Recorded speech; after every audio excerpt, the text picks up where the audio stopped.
I have an amendment at the desk. The clerk will designate the amendment. Amendment number 3, printed in Part B of House Report number 114-420, offered by Ms. Jackson Lee of Texas. Pursuant to House Rule 609, the gentlewoman from Texas, Ms. Jackson Lee, and a member opposed will each control 5 minutes. The chair recognizes the gentlewoman from Texas. I thank the chairman, and I want to thank my ranking member, Ms. Johnson, for her leadership, and thank Mr. Smith for chairmanship of the committee. And I have known the commitment to science that so many members have. I hope that my amendment reinforces some of the emphasis that we have had with respect to science, that scientists should control the direction and guidance of our research. And the National Science Foundation is simply that. And I hope my amendments, both number 3 and number 4, contribute to that premise. I'd like to acknowledge the Rules Committee for making these in order. The Jackson Lee Amendment seeks to improve H.R. 3293 by ensuring that NSF-funded research, as it has been, remains consistent with established and widely accepted scientific methods applicable to the study of exploration. In conducting experiments or research in new areas of inquiry, grant recipients would now follow protocols that ensure that the outcomes of research are able to be reproduced by other scientists or researchers. I've always believed that science is the work that is created that makes the ultimate work in decades and centuries to come. Having served on the Science Committee some years back, I used to always say, science is the work of the 21st century. Creating science, innovation, products, research, you create opportunities for jobs and products to be sold. This is what good science is all about, and this is why basic research relies on the scientific method in the routine practice of scientists and researchers around the world. I fully believe that the National Science Foundation gets it, and that is what their underlying work is. The Jackson Lee Amendment will support the promise that basic research is conducted with the expectation that good science should be the underlying goal. History has shown that basic research often leads to results with the utmost beneficial consequences for society. So I would ask my colleagues to support this amendment, and with that, I reserve my time.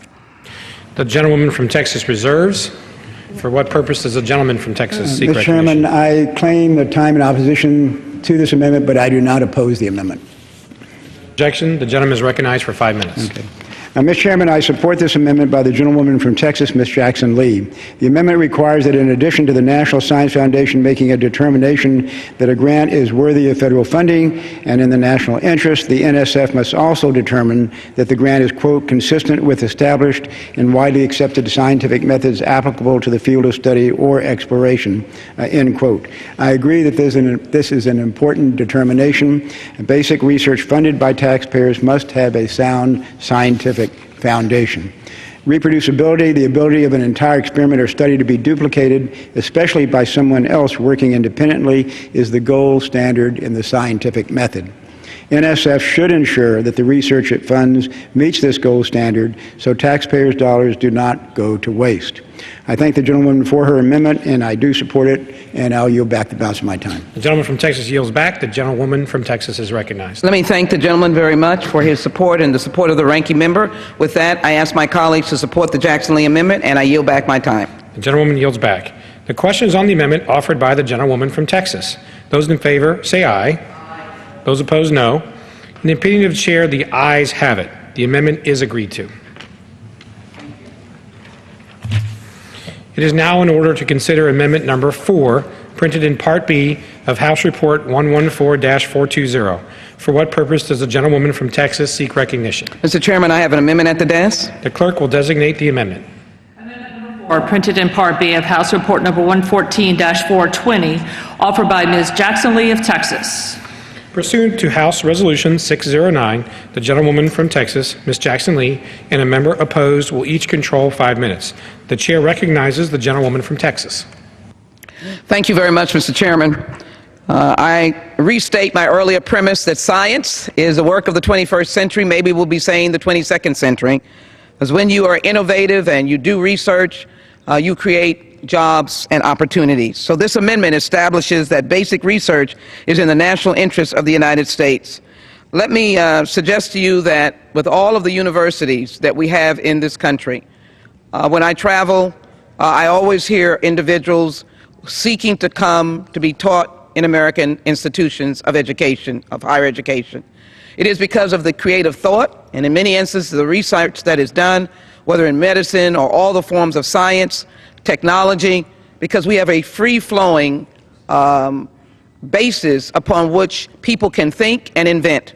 I want that to continue, and I want the National Science Foundation to be at the cornerstone of that. I have in my hand the future postponed why declining investment in basic research threatens a U.S. innovation deficit. I ask unanimous consent that it may be placed in the record. Thank you.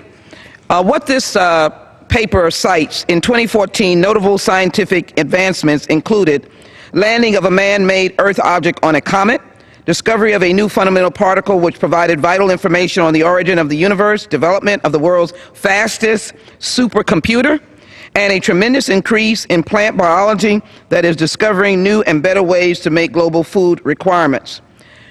None of these, however, Mr. Chairman, were U.S.-led. And so my amendment turns our attention again, maybe to the obvious. Maybe if I say Alexander Bell, as we learned as children in school, everybody knew that he created the telephone. And George Washington Carver was associated with the many scientific discoveries out of a single peanut. Someone that those of us in this month of African American history, when they would teach us African American history, we would all know George Washington Carver, that we had a real role model that was a scientist. And it generated probably thousands of scientists, people of African American heritage and beyond.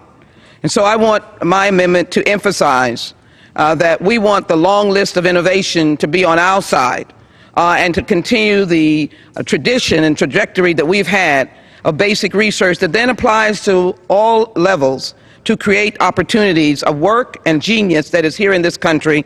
I ask my colleagues to support my amendment, and I reserve my time. The gentlewoman from Texas reserves. For what purpose does the gentleman from Texas seek recognition? Mr. Chairman, I claim the time in opposition to the amendment, though I do not oppose the amendment. Without objection, the gentleman is recognized for 5 minutes. Mr. Chairman, I support this amendment by the gentlewoman from Texas, Ms. Jackson Lee, her second amendment that we're accepting on this side of the aisle. And I believe this amendment, in combination with the previous amendment, aims to ensure that the National Science Foundation grants fund research that meets the highest standards, so taxpayer dollars are not wasted on frivolous grants or poorly designed research proposals. This amendment recognizes the National Science Foundation's basic research mission and endorses applying the bill's national interest standards and criteria to National Science Foundation's basic research grants. I thank the gentlewoman for her amendment, and I support it and yield back. The gentleman from Texas yields back. The gentlewoman from Texas. I thank the gentleman for supporting this amendment, and I thank the ranking member for supporting. And in closing, Mr. Chairman, let me say that in addition to following protocols, we must invest funds, money in basic research. But I also want to take note of something that I've watched over the years, and I've added amendments and I've seen the growth. One of my first acts on the Science Committee was to utilize laboratory tools or equipment that was no longer needed by the federal government in its natural science labs to give them to middle schools and high schools so that they would have access to this kind of equipment. Many of us know that there are schools all throughout America who are deficient in science labs. I see them in my district. I hear about them. I think the other important point is that over the years we have expanded the research collaboration to historically black college, Hispanic serving college, Native American serving, rural and colleges that serve the economically disadvantaged. Those are good things because we don't know where the genius is in America and how many people may come up with outstanding research. And so I hope that we do focus on how important basic research is. I ask my colleagues to support the Jackson Lee amendment, and I yield back my time. The gentleman from Texas yields back. The question is on the amendment offered by the gentlewoman from Texas.